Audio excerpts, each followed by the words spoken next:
السلام علیکم ورحمۃ اللہ وبرکاتہ۔ الحمدللہ رب العالمین والعاقبۃ للمتقین والصلاۃ والسلام علی رسولہ الکریم۔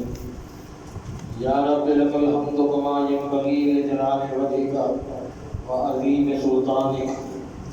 اللہم صل علی محمد وعلی آل محمد کما صلیت علی ابراہیم وعلی آل ابراہیم انک حمید مجید۔ اللہم بارک علی محمد وعلی آل محمد کما بارکت علی ابراہیم وعلی آل ابراہیم انک حمید مجید۔ اللہ کا شکر ہے 20ویں پارے تک ہم پہنچ گئے ہیں، اور انشاءاللہ اللہ سے توقع امید رکھتے ہیں کہ ہمیں رمضان بھی مکمل کرائے گا۔ بہت سے لوگوں کو امید ہے اس سے فائدہ پہنچا ہوگا۔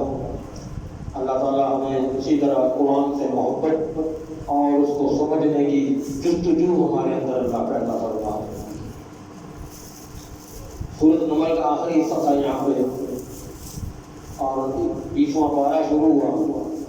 اس کے شروع میں اور سورت کے آخر میں اللہ تعالیٰ چند سوال کر رہا ہے عام عقل والے انسانوں سے، اور بار بار پوچھتا ہے الہ مع اللہ، کیا کوئی ہے مشکل کشا اللہ کے ساتھ؟ کوئی اور شریک ہے جو کچھ کر سکتا ہو؟ اپنی نعمت بتاتا ہے اور اس کے بعد پھر پوچھتا ہے کہ بتاؤ۔ تو تھوڑا سا اس کو تھوڑا طویل مضمون ہوگا، ذرا آج برداشت کر لیجیے گا۔ امن خلق السماوات والارض وانزل لكم من السماء ماء فانبتنا به حدائق ذات بهجة ما كان لكم ان تنبتوا شجرها أإله مع الله بل هم قوم يعدلون۔ اللہ اکبر۔ امن کون ہے؟ خلق السماوات والارض، جس نے پیدا کیا آسمانوں کو اور زمین کو، وانزل لكم من السماء ماء، اور اتارا تمہارے لیے آسمان سے پانی، فانبتنا به حدائق بهجة، پھر ہم نے اس کے ساتھ رونق والے باغات اگائے۔ پانی آیا، باغ اگے، ہمارے لیے فصلیں تیار ہوئی، اللہ نے یہ نعمتیں ہمیں عطا فرمائی۔ جبکہ تمہارے بس میں نہیں تھا کہ تم خود ان کی طرف اگا سکتے، کہ ہم نے تمہیں اگا کے لیے۔ الہ مع اللہ، کیا ہے کوئی اور مشکل کشا، کوئی معبود اللہ کے علاوہ؟ اللہ کے ساتھ کوئی اور شریک ہے جو یہ کام کر دکھاتا ہو، بارش برسا سکتا ہو، زمین سے فصل اگا کے دے سکتا ہو؟ کوئی ہے اور؟ تو اللہ یہ اپنی نعمت کو بتا کے پھر پوچھتا ہے کوئی؟ بتائیں یہ میں نے کیا، کوئی اور کرنے والا ہے؟ آگے ابھی پڑھنے کی بجائے میں ذرا ساتھ ترجمہ ہی کرتا جاؤں، ذرا کم بچے گا ذرا۔ اللہ اکبر۔ بلکہ یہ ایسے لوگ ہیں فَلْهُمْ قَوْمٌ يَعْدِلُونَ، کہ یہ اپنے راستے سے ہٹ رہے ہیں۔ جو راستہ ان کو بتایا گیا تھا، اتنی نعمتیں بھی گردان دی گئی تھی، بتا دی گئی تھی، ان کو مہیا کر دی گئی تھی اتنی نعمتیں، یہ پھر بھی اپنے اس راستے سے ہٹ رہے ہیں۔ أَمَّنْ جَعَلَ الْأَرْضَ قَرَارًا، کون ہے جس نے زمین کو ٹھہرنے کی جگہ بنایا؟ ہم اس میں ٹھہرے ہوئے ہیں، رہ رہے ہیں، چل رہے ہیں، پھر رہے ہیں، مکان بنا رہے ہیں، کاروبار کر رہے ہیں، سارے کاروبار زندگی اس دنیا میں چل رہے ہیں۔ اس کو ٹھہرنے کی جگہ کس نے بنایا ہے؟ تو یہ ایک سیارہ، زمین بھی تو ایک سیارہ ہے، جیسے سورج ہے، چاند ہے، ستارے ہیں، زمین بھی ایک سیارہ ہے۔ اور سائنس بھی اس چیز کو مانتی ہے کہ زمین بھی کوئی ایک جگہ ساکت تو نہیں ہے، زمین بھی تو چل رہی ہے۔ اللہ نے، اور جب زمین یوں چلتی ہے، گھومتی ہے، تو ہم یوں کھڑے ہیں تو یوں ہو جائیں گے، لیکن ہم کیوں نہیں ہوتے کہ اللہ نے جب یہ زمین بنائی اور پھر اس میں انسانوں کو آباد کیا، تو اس نے زمین کے اندر کشش ثقل پیدا کر دی کہ یہ زمین اپنی طرف اس کو کھینچے رکھے، تاکہ جب زمین چلے تو یہ گرے نہ۔ اللہ پھر ہم نے اس زمین کے اندر کتنی نہریں بنائی ہیں، اور اس پر پھر کتنے پہاڑ بنائے ہیں۔ پھر دو سمندروں کے درمیان میں ہم نے رکاوٹ پیدا کر دی۔ آپ نے اکثر دیکھا ہوگا کہ یہ بھی کئی دفعہ دکھاتے ہیں، دو سمندر آ رہے ہیں، آگے ایک جگہ ملتے ہیں، اس کے پانی کا رنگ اور ہے، اس کے پانی کا رنگ اور ہے، اور وہ کئی میلوں تک جہاں تک وہ چل رہا ہے اس کا پانی اس میں نہیں ملتا، اس کا پانی اس میں نہیں ملتا۔ اللہ اکبر، اس کے پانی کا رنگ بھی اور ہے، اس کے پانی کا رنگ بھی اور ہے۔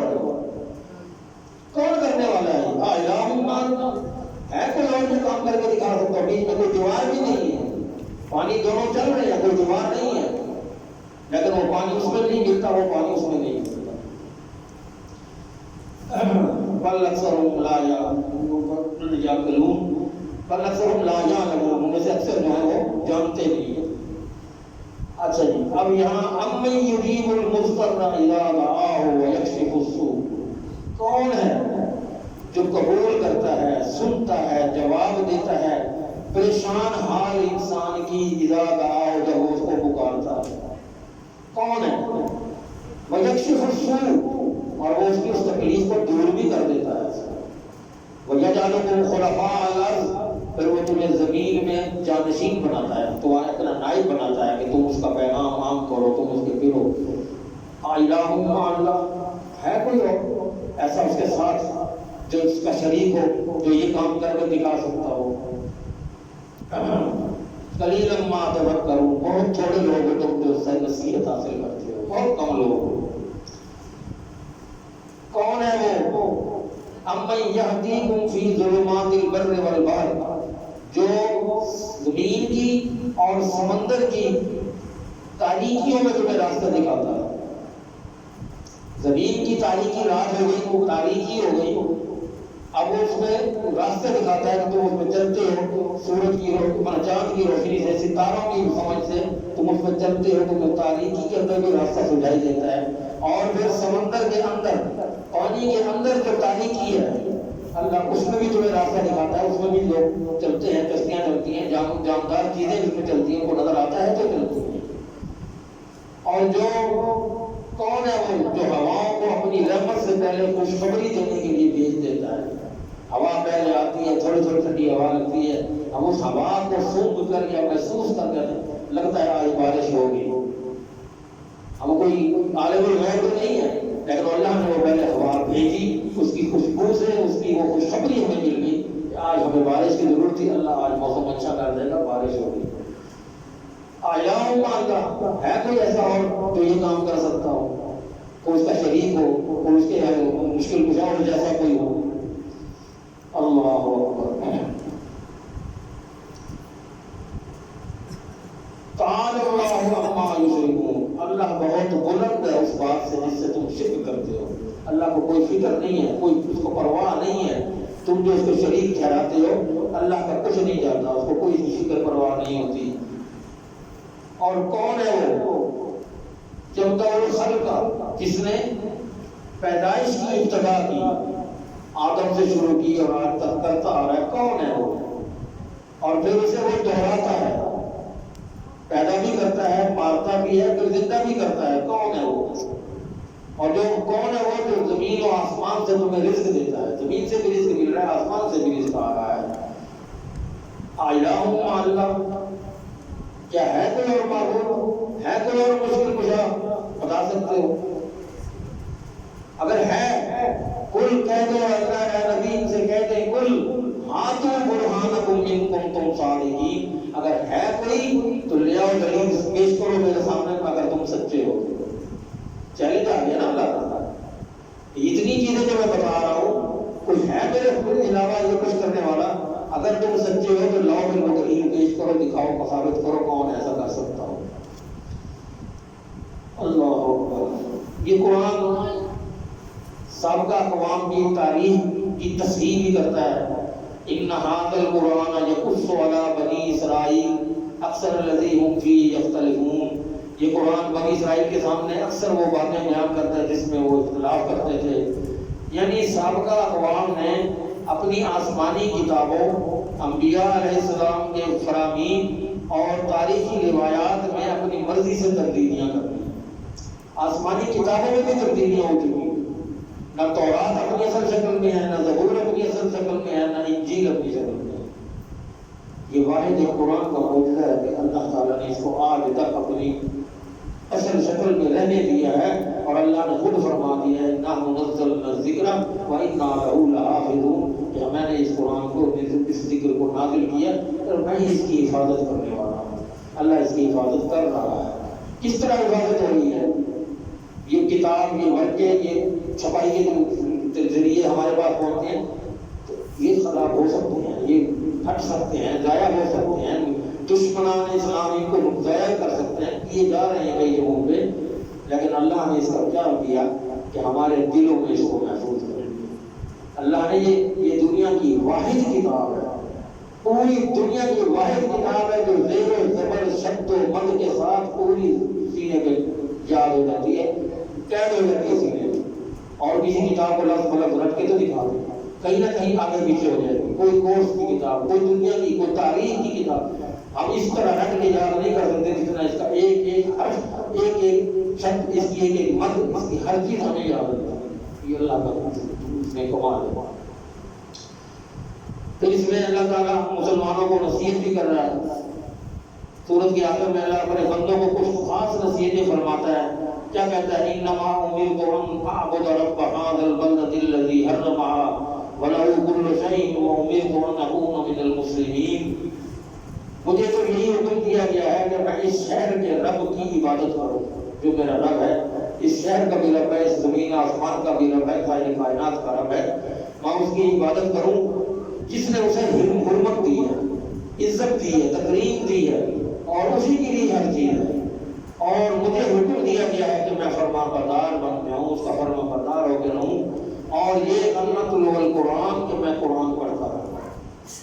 اور پھر جو سیدھے راستے پر آ جائے تو اپنے ہی لیے راستے پر آتا ہے. کیونکہ اگر ہم سیدھے راستہ اپناتے ہیں تو اس کو کسی پر کوئی احسان نہیں کرتے. ہم اپنی ذات کے لیے, اپنے فائدے کے لیے, اپنی آخرت سنوارنے کے لیے, اپنے رب کا قرب حاصل کرنے کے لیے, اس سے ملاقات کی امید رکھتے ہوئے ہم یہ سارے نہیں ہیں اور یہ قرآن کو پڑھتے ہیں.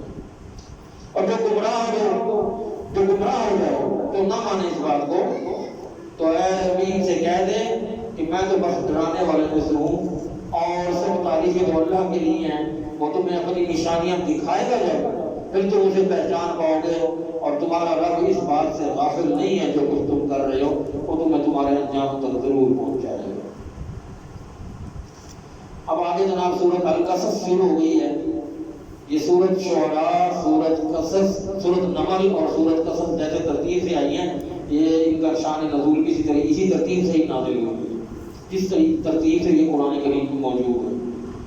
اس صورت میں حضرت موسیٰ علیہ السلام کا واقعہ بڑی تفصیل سے بیان کیا گیا ہے, جبکہ میں یہ واقعہ آپ کو پہلے بھی سنا چکا ہوں, کئی جگہوں پر بار بار آ رہا ہے. میں پوری تفصیل سے سنا چکا ہوں, اس میں پھر پوری تفصیل ہے, بہت لمبی ہے. جو اگر دوبارہ آپ کو یاد ہو, وہ آپ نے جو سنی ہے آپ کے ذہنوں میں موجود ہو, تو وہ آپ کو یہاں بھی وہی کام دے سکتی ہے. اللہ اکبر. جب ظالموں کی تباہی کا اللہ تعالیٰ فیصلہ کر لیتا ہے تو اس کا بندوبست ان کے گھر سے ہی کر دیا جاتا ہے, اور انہیں پتہ بھی نہیں چلتا کہ ہمارے ساتھ ہوا کیا. اللہ اکبر. یہ کتاب کی واضح کتاب کی آیات ہیں. ہم تجھ پر اور موسیٰ اور فرعون کی کچھ خبریں حق کے ساتھ پڑھتے ہیں. اللہ تعالیٰ نبی کریم صلی اللہ علیہ وسلم پر جب یہ نازل کر رہے ہیں تو بتا رہے ہیں کہ میں نے تجھے یہ حق کے ساتھ موسیٰ اور فرعون کی خبریں پہنچا رہا ہوں کہ موسیٰ کے ساتھ کیا ہوا تھا اور فرعون کے ساتھ کیا ہوا تھا. اور ان لوگوں کے لیے جو ایمان رکھتے ہیں ان کو بھی یہ پڑھنے چاہیے, ان کو بھی پتہ لگے کہ کیا ہوا تھا. بے شک فرعون نے زمین میں سرکشی کی اور اس کے رہنے والوں کو کئی گروہ بنا دیے, جن میں سے ایک گروہ کو وہ نہایت کمزور کر رہا تھا اور ان کے بیٹوں کو پوری طرح ذبح کرتا اور بیٹیوں کو زندہ رکھتا تھا. بلا شبہ وہ فساد کرنے والوں میں سے تھا, اور ہم چاہتے تھے کہ ہم ان لوگوں پر احسان کریں جنہیں زمین میں نہایت کمزور کر دیا گیا, اور انہیں پیشوا بنائیں اور انہی کو وارث بنائیں, اور انہیں زمین میں اقتدار دیں. اور فرعون اور حامان ان کے لشکروں کو ان سے وہ چیز دکھلائیں جس سے وہ ڈرتے تھے. اللہ نے جب فرعون اور اس کے پیروکاروں کی تباہی کا فیصلہ کیا تو موسیٰ علیہ السلام کو, جنہیں وہ قتل کرنے کے لیے کب سے کوششوں میں لگے ہوئے تھے, اللہ تعالیٰ نے ان کے گھر میں ان کے ہاتھوں پر بان چڑھوایا. موسیٰ ان کے گھر کو فرعون کے گھر میں ہی پلے نا, تو اللہ نے اس کے گھر سے ہی شروع کیا. لے جس کو تم نے بیٹا بنایا تھا, میں نے اسی کے ذریعے تیری موت کے اسباب پیدا کیا. اللہ پھر اس کو آگے پوری وہ تفصیل ہے کہ کس طرح دریا میں ڈالا گیا اور وہ پھر پہنچے، پھر وہ اس کو دودھ پلایا، تو پھر یہ ساری پھر دوبارہ دہرائی آ رہی ہے. تو اس لیے اس کی طرف اس پر بجائے سے کہ اس کو دوبارہ ریپیٹ کریں اور آگے اور اس کی نئی چیز کو دیکھ لیتے ہیں. اللہ اکبر. آگے اب یہاں ایک بڑی خاص چیز ہے. نبی کریم صلی اللہ علیہ وسلم کے چچا ابو طالب، انہوں نے رسول اللہ صلی اللہ علیہ وسلم کی بڑی خدمت کی اور آپ اپنی جان پر کھیل کر آپ کا بڑا تحفظ کیا، آپ کے لیے ڈھال بنے تھے، لیکن ایمان بولا، اپنے باپ دادا کا دین نہیں چھوڑا. اللہ کے نبی نے بڑی خواہش ظاہر کی تھی کہ وہ ایمان لے آئیں، بار بار کہا تھا، آخری وقت میں بھی کہا تھا کہ میرے کان میں لا الہ الا اللہ کہہ دے، میں اللہ سے تیری بخشش کی پوری سفارش کروں گا. لیکن وہ بغیر ایمان کے فوت ہو گئے. تو رسول اللہ صلی اللہ علیہ وسلم کو بڑا دکھ ہوا. اس پر اللہ تعالیٰ نے یہ قرآن القصص کی آیت نمبر 56 نازل فرمائی کہ میرے نبی انک لا تہدی من احببت ولکن اللہ یہدی من یشاء وہو اعلم بالمہتدین. کہ اے نبی تو اس بندے کو ہدایت نہیں دے سکتا جس کو تو چاہتا ہے کہ میں اس کو ہدایت دے دوں، اس کے لیے ہدایت کی کوشش کروں، بلکہ ولکن اللہ یہدی من یشاء، اللہ جسے چاہتا ہے ہدایت دیتا ہے، وہ عالم بالمہتدین، اور وہ ہدایت پا جانے والوں کو، ہدایت کی کوشش کرنے والوں کے بارے میں سب کچھ جانتا ہے. تو ہدایت اللہ تعالیٰ خود ہی عطا کرتا ہے. اور کس کو عطا کرتا ہے؟ جو تھوڑی سی اپنے دل میں ہدایت کی طلب تو کرے اپنے اندر کہ میں یار اس کی بات میں نے سن لی، میں نے قرآن سے سن لی، میں نے نبی کی اس بات سے سن لی، میرے اندر کچھ لگن اور طلب پیدا ہونی چاہیے کہ میں ہدایت کی طرف چل پڑوں، پھر اللہ مدد کرتا ہے. اب بعض لوگ یہاں اصرار کرتے ہیں، کچھ طبقہ ایک ایسا ہے، وہ کہتے ہیں ابو طالب جو ہے وہ مسلمان ہو گئے تھے، اور دلیل کے طور پر یہ کہتے ہیں کہ میں عبد المطلب کا بیٹا ہوں، جو نوسی خاندان کا ہی ہوں، جبکہ وہ ایسا نہیں تھا. عبد المطلب تو دین ابراہیمی پر تھے، اور ابو طالب ابو جہل کے بھائی جو تھے یہ دین اسلام پر نہیں تھے، اللہ کے نبی کی انہوں نے حمایت نہیں کی تھی. یہ حضرت ابو ہریرہ سے بھی روایت ہے کہ رسول اللہ صلی اللہ علیہ وسلم نے اپنے چچا کی موت کے وقت اس سے کہا کہ چچا لا الہ الا اللہ کہہ دو، میں قیامت کے دن آپ کے لیے اس کے بارے میں گواہی دوں گا. تو اس نے انکار کر دیا، تو پھر اللہ نے آیت اتاری میں نے. اب کچھ ایسا تھا کہ کسی ڈر یا خوف کی وجہ سے کچھ لوگ ایمان نہیں لاتے تھے کہ ہمارا خاندان ہمیں مار دے گا، ہم خاندان سے کٹ جائیں گے. ہمارے اندر یہ ان لوگوں میں یہ ڈر تھا. تو ان کی اللہ تعالیٰ کو خیریت بیان فرما رہے ہیں کہ مکہ میں مسلمانوں کی حالت بہت پتلی تھی، کافر ان پر ظلم و ستم کے پہاڑ توڑ رہے تھے. اس منظر کو دیکھ کر بہت سارے لوگ ایمان لانے کی ہمت نہیں کر رہے تھے. اس پر اللہ نے فرمایا وقالوا ان نتبع الهدى معك نتخطف من ارضنا اولم نمكن لهم حرما آمنا يجبى اليه ثمرات كل شيء. انہوں نے کہا کہ اگر ہم تیرے ساتھ اس ہدایت کی پیروی کریں، نبی اس کو کہہ رہے ہیں کہ اگر ہم آپ کے ساتھ آپ کا حکم مان لیں، اور تو ہدایت آسمان سے آئی ہے، اگر ہم اس کی پیروی کر لیں تو ہم اپنی زمین سے اچک لیے جائیں گے، ہمیں اٹھا لیا جائے گا، مار دیا جائے گا. اور کیا ہم نے انہیں ایک بامن حرم میں جگہ نہیں دی؟ کیا ہم نے ان کو ایک جگہ عزت اور کیا کہتے ہیں اس کو عمل نہیں دیا ان کو، جس کی طرف ہر چیز کے پھل کھینچ کر لائے جاتے ہیں؟ یعنی کہ وہ کعبہ، یہ کعبے کا ذکر اللہ فرما رہے ہیں کہ حرم ہے کعبہ کی بات کر رہے ہیں کہ ہم نے ان کو وہ پاک جگہ، وہ موری عزت والی جگہ کو دی، امن کی جگہ. تو من دخلہ کان آمنا، جو اس گھر میں داخل ہو گیا وہ امن میں آ گیا. اللہ اس کا اشارہ دے رہے ہیں اس کی طرف کہ ہم نے انہیں ایک باامن حرم میں جگہ نہیں دی جس کی طرف ہر چیز کے پھل سب چھچ کر چلے جاتے ہیں، اس کی طرف آتے ہیں اور ہماری طرف سے وہ روزی کو پہنچتی ہے، لیکن ان کے اکثر اس بات کو نہیں جانتے. اور کتنی ہی بستیاں ہم نے ہلاک کر دی جو اپنی معیشت پر اترا رہی تھی. تو یہ ہیں ان کے گھر جو ان کے بعد آباد نہیں کیے گئے، مگر بہت ہی کم، اور ہم ہی ہمیشہ وارث بننے والے ہیں. اللہ تعالیٰ نے قرآن مجید میں دو کافروں کا نام لے کر ان پر لعنت کی ہے، ایک ابو لہب اور دوسرا قارون. دونوں کا جرم یہ تھا کہ یہ نبیوں کے خاندانوں میں سے تھے، یہ باہر کے لوگ نہیں تھے، نبی کے خاندانوں میں سے تھے. انہوں نے نہ صرف ایمان لانے سے انکار کر دیا بلکہ قبائلی اور خاندانی تعلقات کا بھی پاس نہ رکھا، بلکہ ڈٹ کر انبیاء علیہ السلام کی مخالفت کی اور کافروں کو ساتھ دیا۔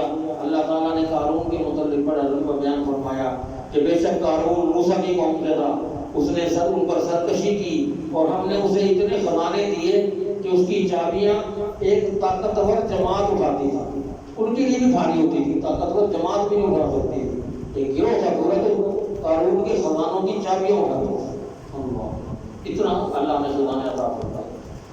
مگر جب اس کی قوم نے اسے کہا مت پھول، اگر مت اترا نہیں، بے شک اللہ اکڑانے والوں سے، تکبر کرنے والوں سے محبت نہیں کرتا، اور جو کچھ اللہ نے تجھے دیا ہے اس میں آخرت کا گھر تلاش کر اور دنیا سے اپنا حصہ مت بھول اور احسان کر لوگوں پر جس طرح اللہ نے جن پر احسان کیا، اور زمین میں فساد مت کر، بے شک اللہ فساد کرنے والوں سے محبت نہیں کرتا۔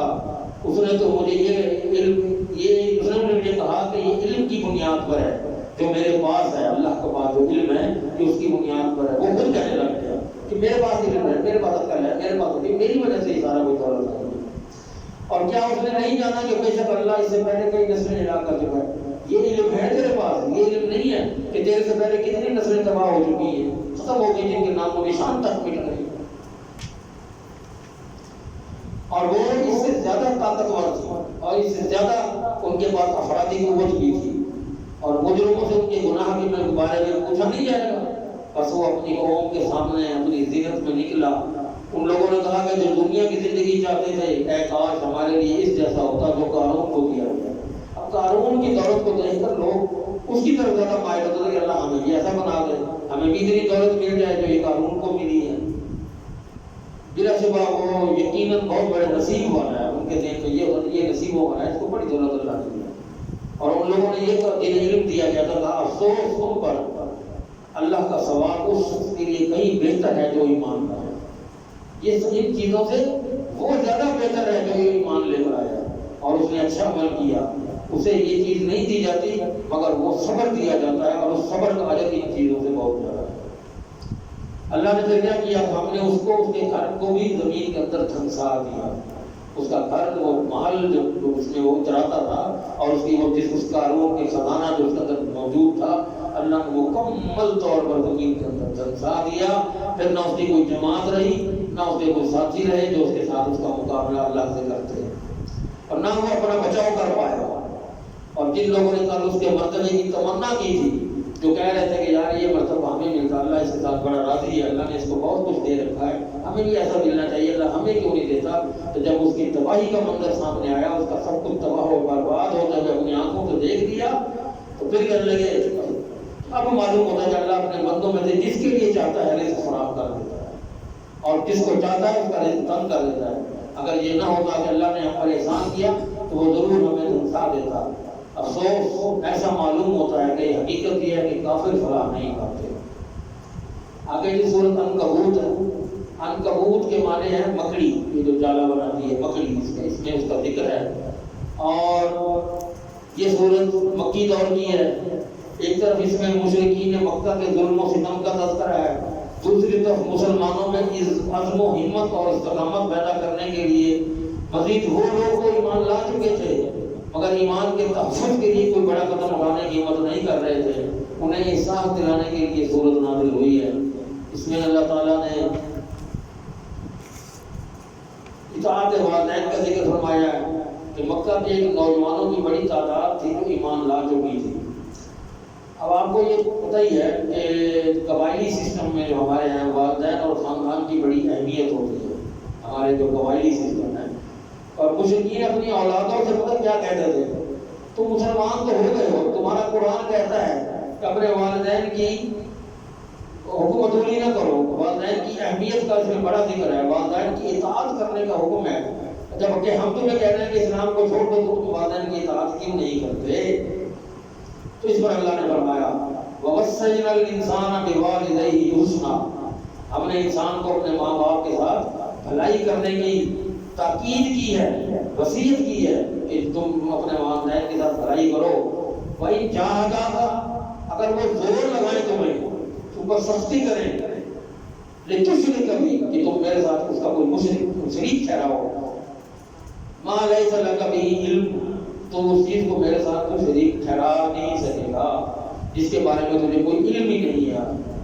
فلا تطعہما، تو پھر ہم اس طریقے سے ان کا کہنا نہیں ماننا. الی مرجعکم، کیونکہ تم نے پھر واپس تو میری طرف ہی لوٹ کر آنا ہے. فَأُنَبِّئُكُم بِمَا كُنتُمْ تَعْمَلُونَ، پھر میں تمہیں بتاؤں گا جو کچھ تم کرتے آئے تھے. تو یہ میں نے پہلے بھی یہ ذکر کیا تھا کہ والدین کی ہر صورت میں فرما برداری حکم ہے اللہ کا. اللہ نے کئی مرتبہ کم و بیش کو 15 مقامات پہ اللہ نے والدین کی اہمیت اور ان کے ادب اور ان کی فرما برداری کا حکم فرمایا. لیکن تاکید یہاں کر دی ہے کہ صرف ایک ہی صورت ہے کہ تم ان کی حکم عدولی کرو گے تو تمہیں نہیں کچھ کہا جائے گا، اس کا تم سے کوئی مواخذہ نہیں ہوگا. صرف وہ کہ وہ جب تمہیں اسلام چھوڑنے کے بارے میں کہیں جو نبی اور اللہ کی اطاعت سب میں راستے سے ہٹا ہے. اللہ اکبر. شرک کی اب کوئی دلیل تو ہوتی نہیں ہے، وہ محض تمام پرستی اور تقلید کے اندھے پن سے وجود میں آتا ہے.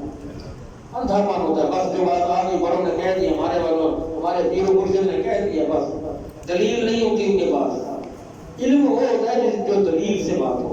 اب اللہ نے اپنے بارے میں ساری دلیلیں پیش کی ہیں کہ میں یہ کرتا ہوں، میں یہ کرتا ہوں، میں یہ کرتا ہوں، میں قادر ہوں، میں سب کچھ کرنے والا ہوں. تم کہتے ہو کوئی اور نہیں کر سکتا ہے تو لاؤ اس کو سامنے پیش کرو دلیل. تو اس لیے علم وہی ہوتا ہے جس کی کوئی دلیل ہوتی ہے.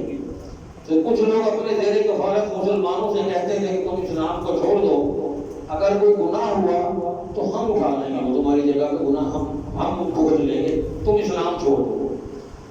اللہ اکبر. وقال الذين كفروا للذين آمنوا اتبعوا سبيلنا ولنحمل خطاياكم وما هم بحاملين من خطاياهم من شيء انهم لكاذبون وليحملن اثقالهم واثقالا مع اثقالهم. اور جن لوگوں نے کفر کیا انہوں نے ان لوگوں سے کہا جو ایمان لائے. اب ان سے کہہ رہے ہیں تم ہمارے راستے پر چلو اور لازم ہے کہ ہم تمہارے گناہ اٹھا دیں گے، حالانکہ وہ ہرگز ان کے گناہوں میں سے کچھ بھی نہیں اٹھانے والے. بے شک وہ یقیناً جھوٹے ہیں، وہ اٹھا ہی نہیں سکتے. وہ اپنے گوشت کیسے اٹھائیں گے؟ تو یہ کہ اپنے گوشت نہیں اٹھانے کے قابل تو وہ ان کے گوشت کیا اٹھائیں گے؟ وہ اپنے گوشتوں کے ساتھ اور کئیوں کے گوشت اٹھانے کے قابل کہاں سے بنے؟ یقیناً وہ قیامت کے دن اس کے متعلق ضرور پوچھے جائیں گے جو وہ جھوٹ بولتے رہنے اپنی قوم کے سامنے. اب یہاں پر اس صورت میں مشرکین مکہ کو تنبیہ کرنے کے لیے سارے پچھلے قصے جو میں آپ چھوڑ چکی ہیں یہاں پہلے بھی سنا چکا ہوں کہ انبیاء کے قصے انہیں بتائے، توحید کی دعوت جو کی جاتی رہی وہ سارا اس میں پھر اللہ تعالیٰ دوبارہ اس میں دوہرا رہا ہے کہ جس طرح آج مکہ کے سرداروں نے محمد کریم صلی اللہ علیہ وسلم کی دعوت کے خلاف رویہ اختیار کر رکھا ہے، اس کا نتیجہ ان کی تباہی کی صورت میں نکلتا ہے. تو ہم نے ان کو اللہ فرماتا ہے فَكُلًّا أَخَذْنَا بِذَنبِهِ فَمِنْهُم مَّنْ أَرْسَلْنَا عَلَيْهِ حَاصِبًا. تو ہم نے ہر ایک کو اس کے گناہ میں پکڑ لیا. پھر ان میں سے کوئی وہ تھا جس پر ہم نے، وہ قوم تھی جس پر ہم نے پتھر برسائے تھے، کوئی ایسی قوم تھی جسے ہم نے ہوا سے ختم کیا تھا، کوئی ایسی قوم تھی جسے ہم نے چیخ سے برباد کیا تھا، اور کوئی ایسی قوم تھی جسے ہم نے زمین میں دھنسا دیا تھا، اور ان میں سے کوئی وہ تھا جسے ہم نے غرق کر دیا تھا. ہر طریقے سے اللہ نے کسی کو دھنسایا ہے، کسی کو غرق کیا پانی میں، فرعون کی بات ہو، اور کسی کو زمین کے اندر خود دھنسا دیا، کسی کو پتھروں کی بارش کر کے کوئی ہوا ایسی گرم آندھی بھیجی گئی کہ ساری وہ قوم تباہ و برباد ہو گئی. کہیں چیخ کی آواز آئی جس سے سارے مر گئے. تو اللہ تعالیٰ یہ یاد کرا رہا ہے کہ تم ایسا ظلم کرتے رہے اور جو یہ کرتے رہے ہیں وہ تمہارے سامنے نہیں ہے، کہ تم دیکھتے نہیں ہو، کہ تمہارے پاس عقل نہیں ہے کہ یہ ساری چیزیں جو میں تمہیں بتا رہا ہوں کہ تم کے ساتھ کیا سلوک ہوتا ہے. اللہ تعالیٰ یہ فرماتا ہے مَثَلُ الَّذِينَ اتَّخَذُوا مِن دُونِ اللَّهِ أَوْلِيَاءَ كَمَثَلِ الْعَنكَبُوتِ. یہاں وہ مکڑی کا ذکر اس آیت میں 41 نمبر 42 نمبر آیت میں آ رہا ہے.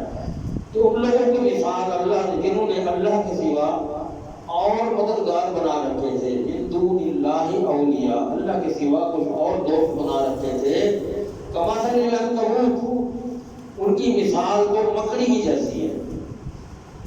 مکڑی کی کس طرح؟ اتخذت بیتا، جس نے ایک گھر بنایا، حالانکہ مکڑی کا گھر سب سے کمزور ترین گھر. چڑیا اور دوسرے کو پرند چرند جو بھی اپنے کو گھونسلے بناتے ہیں وہ پھر بھی آندھی میں ہوا میں کھڑے رہتے ہیں، لیکن مکڑی کا جو بنا ہوا گھر ہوتا ہے وہ بہت اگر ہو تو تھوڑی سی ہوا سے بالکل ختم ہو جاتا ہے. تو وہ اللہ فرماتا ہے کہ بے شک سب گھروں سے کمزور تو مکڑی کا گھر ہے. تو ان کی مثال بھی اسی طرح ہے کہ یہ جس طرح جو کچھ کرتے ہیں ان کی مکڑی کے گھر کی طرح ہے. ان کی مثال یہ تو ختم ہو جانے والے کچھ بھی نہیں ہے اگر وہ جان جائیں اس بات کو کہ ہمارے ساتھ یہ کچھ ہونا ہے. یقیناً اللہ جانتا ہے جسے وہ اس کو پکارتے ہیں اس کو بھی جانتا ہے اور وہ سب والے بھی کچھ ہوتا ہے. اور پھر ایک چیز یہاں پر نماز جو ہے یہ برائی سے روکتی ہے. نماز مومن کی اعتقادی اور اخلاقی تربیت کا ایک کورس ہے. اب ہم جو نماز پڑھتے ہیں اللہ رب العزت کو اس سے کیا فائدہ پہنچتا ہے؟ اس کو تو کچھ نہیں. یہ ہماری تربیت ہو رہی ہے, ہماری ٹریننگ ہو رہی ہے, ہمیں دنیا میں وقت گزارنے کے لیے ٹریننگ دی جا رہی ہے کہ ہم نمازی جو بنیں گے اس کے ساتھ ہمارا جسم کس طرح مضبوط رہے گا, جسم کے اعضاء کس طرح ورزش کرنے سے, جھکنے سے, بیٹھنے سے, سیدھے میں جانے سے اس کے اعضاء مڑیں گے, ان کی مضبوطی کس طرح آئے گی. آپ کسی سائنسی اور کسی طبی لحاظ سے بھی سنیں گے پوچھیں گے تو اس کی نماز کے فوائد کوئی اچھا ڈاکٹر جو آپ تو پہلے کا ڈاکٹر وہ بتائے گا کہ یہ نماز کتنی فائدے مند ہے. اس جیسی ورزش دنیا میں کوئی ورزش ہے ہی نہیں. تو یہاں اللہ فرماتا ہے کہ اتل ما اوحی الیک من الکتاب واقم الصلاۃ ان الصلاۃ تنہی عن الفحشاء والمنکر ولذکر اللہ اکبر واللہ یعلم ما تصنعون. اور تلاوت کرو اس کتاب کی جو تمہاری طرف وحی کی گئی ہے, اس کی تلاوت کرو اور نماز قائم کرو. بے شک کہ نماز بے حیائی سے بچاتی ہے اور برائی سے روکتی ہے. آپ نماز کی جب پکی پابندی اختیار کریں گے تو ظاہر ہے کہ جب آپ کوئی برائی کا ارادہ کریں گے, کچھ سوچیں گے, برائی کو ہوتے ہوئے دیکھیں گے بھی صحیح, تو آپ اس کو روکنے کی کوشش کریں گے, کہ جائے کہ آپ اس کا خود شامل ہو. تو یہ اس کے اللہ کا کہنا ہے کہ برائی سے روکتا ہے بندہ نماز سے. جو لوگ واقعی نماز کی پابندی اور اس کو اللہ کی خشیت کے ساتھ پڑھتے ہیں ان کو ذرا دیکھیے تو صحیح وہ برائی سے کس طرح دور رہتی ہے. وَلَذِكْرُ اللَّهِ أَكْبَرُ, اور اللہ کا ذکر سب سے بڑا ہے اور وہ جانتا ہے جو کچھ تم کرتے ہو.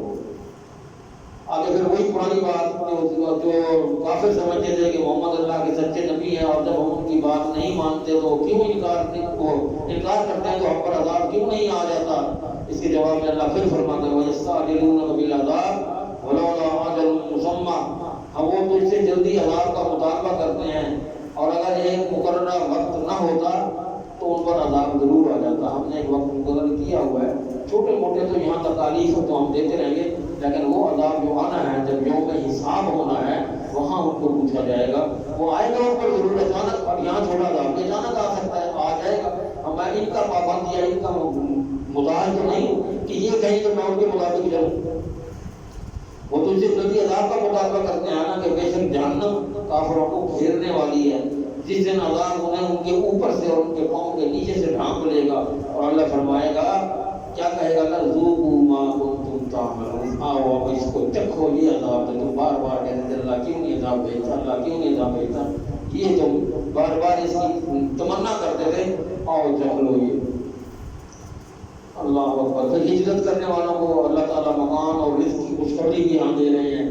یا عبادی الذین آمنوا ان ارضی واسعہ فایای فاعبدون, اے میرے بندو جو ایمان لے آئے ہو, بے شک میری زمین وسیع ہے, تم میری عبادت کرو. ہر کل نفس ذائقۃ الموت, ہر انسان کو, ہر نفس کو, ہر جاندار کو جو اس دنیا میں آیا ہے اس نے موت کا مزہ چکھنا ہے. ثم الینا ترجعون, اور پھر تم میری طرف واپس آؤ گے, لوٹائے جاؤ گے. والذین آمنوا وعملوا الصالحات, اور جو لوگ ایمان لائے اور نیک اعمال کیے تو ہم انہیں ضرور لنبوئنہم من الجنۃ غرفا, ہم انہیں ضرور جنت کے اونچے گھروں میں جگہ دیں گے. اونچے ان کی بالا خانوں میں بیٹھے ہوں گے وہ, جن کے نیچے سے نہریں بہتی ہیں, اور ہمیشہ ان میں وہ رہیں گے. یہ ان عمل کرنے والوں کا اچھا بدلہ ہے جو انہوں نے صبر کیا اور وہ اپنے رب پر بھروسہ کرتے رہے. صبر کی اندر کی جو بات کی, تم صبر کرو, تم اس کا بڑا اجر ملنے والا ہے. اور کتنے ہی ایسے چلنے والے جاندار ہیں جو اپنا رزق خود نہیں اٹھاتے. جاندار جتنے بھی دنیا میں پھر رہے ہیں, جتنے بھی جانور ہیں, کوئی ایسا ہے جو اپنا رزق کندھے پہ خود اٹھائے پھر رہا. ہر پرندہ, ہر درندہ, ہر درندہ نکلتا ہے بھوکا, جب واپس آتا ہے تو پیٹ بھرا ہوا ہوتا ہے, وہ کندھے پہ اٹھا کے ساتھ نہیں لے کر آتا. یہ انسانی حدیث ہے جو کٹھا اٹھاتا ہے, ہر وقت اپنے گھر کے اندر کٹھا کر رہا ہے, کٹھا کر رہا ہے, کٹھا کر رہا ہے, گود لے آؤ, گود لے آؤ, گود لے آؤ. جب میں نے دینا ہے وہ نکلتا ہے، وہ خالی پیٹ جب نکلتا ہے اور جب آتا ہے گھر تو وہ پیٹ اس کا بھرا ہوا ہوتا ہے۔ اللہ اکبر۔ تو حضرت عمر بن خطاب کی ایک ترمذی کی حدیث میں فرماتے ہیں کہ رسول اللہ صلی اللہ علیہ وآلہ وسلم نے فرمایا اگر تم اللہ تعالیٰ پر اس طرح بھروسہ کرو جیسا اوپر بھروسہ کرنے کا حق ہے تو تمہیں بھی وہ اسی طرح رزق دیا جائے گا جیسے پرندوں کو رزق دیتا ہے۔ وہ صبح خالی پیٹ نکلتے ہیں، شام کو بھرے پیٹ کے ساتھ واپس آتے ہیں۔ تو پھر اللہ تعالیٰ سے ہمیں اس یقین کے ساتھ اس سے مانگنا چاہیے اور اس سے تو اس کے اوپر بھروسہ کرنا چاہیے کہ وہ ہمیں ضرور اس عطا فرمائے گا۔ وآخر دعوانا الحمد للہ رب العالمین۔ جزاک اللہ خیر الجزاء۔ اللہ تعالیٰ آپ کو قرآن سے محبت اور اس کو سمجھنے کی اللہ تعالیٰ حکمت طاقت توفیق عطا فرمائے۔ وقول قولی ھذا واستغفر